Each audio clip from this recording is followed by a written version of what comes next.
என் தாயார் மூவருக்கும் நாங்க மொத்தம் 4 மக்கள் ஜனித்தோம். 3 தாய், ஆமா 4 மக்கள் பிறந்தீங்க. யார் யார் சுவாமி? யார் யார் பிறந்தோம் சுவாமி சொல்லுங்க. என் தாயாகப்பட்ட கோசலைக்கு இந்த ராமன் நான் பிறந்தேன். ஓ, கோசலை அம்மனுக்கு நீங்க முதல் பிறந்து ரகுராம சந்திரமூர்த்தி நீங்க முதல் பிறந்தீங்க. ஆகட்டு அடுத்தபடியாக இரண்டாவதாக கைகேயிக்கு என்னது கைகேயிக்கு பரதன் பிறந்தான். ஓ, பரதன் பிறந்தாரு. சரி. என் இளைய தாயாகிய சுமத்திரைக்கு லட்சுமணனும் சத்ருக்கனும் பிறந்தான். ஓ, லட்சுமணர் சத்ருக்கன் 2 மக்கள். சரி. நாங்கள் 4 பிள்ளையா இருந்தாலும் கூப்பிடுறது எல்லாரும் சொல்றது ராமன் லட்சுமணன். ராமர் லட்சுமணர், பரதன் சத்ருக்கன், பரதன் சத்ருக்கன் அப்படி சொல்லுவாங்க. ஆனா இந்த ராமன் கோசலைக்கு பிறந்தேன், கைகேயிக்கு பரதன் பிறந்தான், சுமத்திரை தாய்க்கு தான் லட்சுமணனும் சத்ருக்கனும் பிறந்தாங்க. அப்படி நாங்கள் 4 பேர் பிறந்து இருந்தாலும் சின்னஞ்சிறு வயதிலே எங்க வாழ்நாளில் என்ன நடந்தது? வாழ்நாளில் நடந்தவன் என்ன? வயசுல எனக்கு கல்யாணம் ஆனதா என்ன? உனக்கு கல்யாணம் ஆயிடுச்சா? அவங்க பொண்ணு தர கூத்தாரு நம்ம விடிங்க கூத்தாடி கிழிக்கவே முடியும். நம்ம வீட்டுல கல்யாணம் பண்ணி வீட்டுல பொண்டாட்டி விட்டு இங்க வந்து கூத்தாடி எந்த பொம்பளை நம்மள மதிப்பான்? இவெல்லாம் பாரு 2 பொண்டாட்டி கட்டணும். இங்க பாரு அவன் பொண்டாட்டி பாரு 2 பொண்டாட்டி கட்டி விட்டு ஹோட்டல் கடையில சோறு வாங்கிக்கணும். என்ன நிலம கட்டிங்கன்னா புடிச்சியா? அவரு குடும்ப கஷ்டம். அது என்ன பண்ணுவாரு? குடும்ப கஷ்டம் இல்லையா? இந்த பெரிய பொம்பளை என்ன பண்றது? சின்ன வீட்டுல சாப்பிடுவோன்னு அந்த பெரிய பொம்பளை சோறு ஆகிறது இல்ல. சின்ன பொம்பளை என்ன பண்ணுவா? பெரிய வீட்டுல சோறு ஆகும், இந்த பொம்பளை சோறு ஆகிறது இல்ல. இவன் விடு இங்க மொத்தாலத்தை அடிச்சு விட்டு இப்படி அடிச்சுட்டு போய் இந்த குண்டாவில சோத்தை போத்தாலும் இங்க சரி சின்ன பொண்டாட்டி வாட்டமா வச்சிருப்பான்.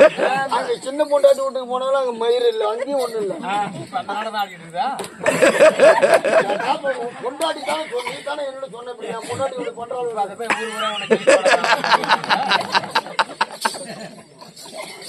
அப்பா நடந்தது சொன்னா உங்களுக்கு கோவம் வந்துண்டாப்பா. வருத்தத்துல வாங்க சொல்ல மாட்டேன். அப்புறம் என்னதான் கடைசி நிலைமை? கடைசி நம்ம ஹோட்டல் கடையில் தான்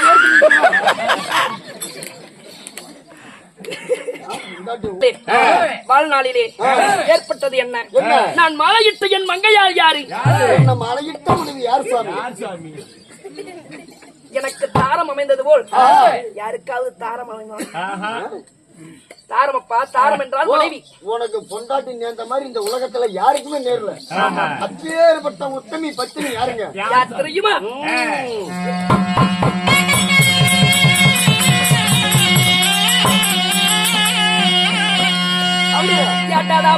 நல்ல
மலமன மூடித்த தேவியான ஜானகியா அப்படி சொல்ல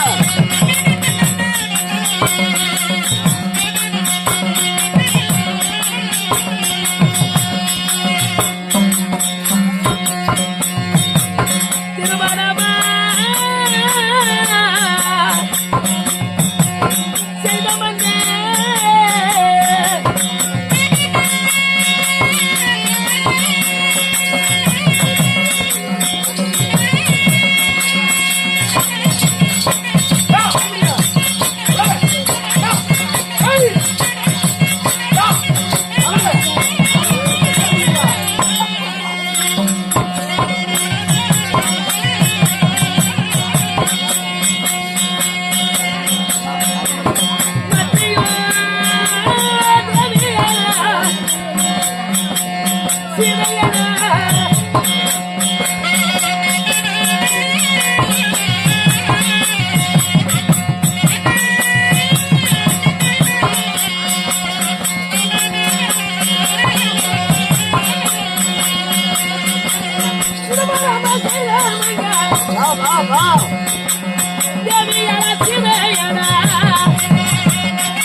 நண்பா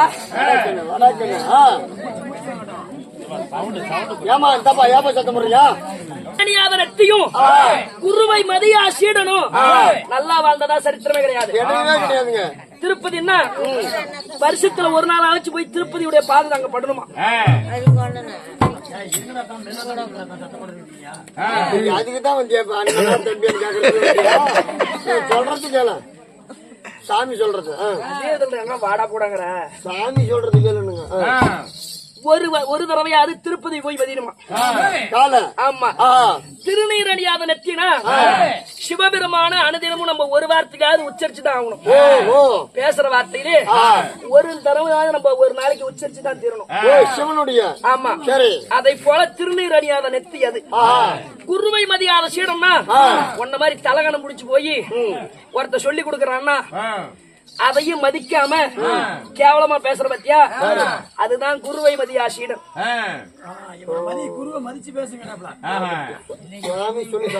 குருநாதருக்கு என்னைக்குமே மதிப்பு கொடுக்கணும். எந்த அளவுக்கு மதிப்பு கொடுக்கறியோ அந்த அளவுக்கு நீ நல்லா இருக்கலாம். எவன் எந்த நாடகத்துல எவன் குருவை மதிக்கிறீங்களோ அவன் பொழைச்சுவீங்க.